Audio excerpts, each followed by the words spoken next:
We need to decide whether this graph is discrete, continuous, or both. Since all the points on this graph are connected, there are no just stray points off on their own, we can say this graph is continuous. Therefore, since it's continuous, we should be able to write the domain and the range using either an inequality or interval notation. So the domain as an inequality, we see this arrow indicates that this will go forever to the left. And will continue until we get to this endpoint, which happens when x is 5. So as an inequality, we could say the domain is all x values greater than or equal to 5.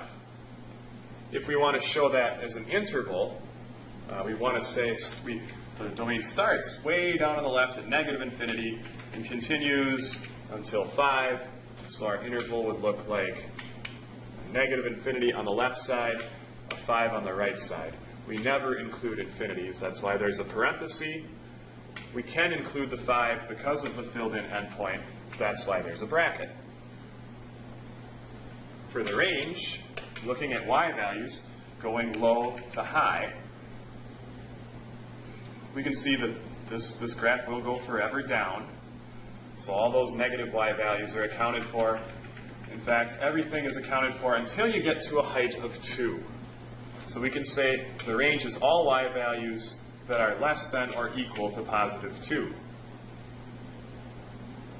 Showing that as an interval, again, we want to go low to high for range. This thing goes forever low, so it'll start at negative infinity, would be the lowest value in the interval. And it'll continue until you get to a height of positive 2, which is included because of the filled-in endpoint.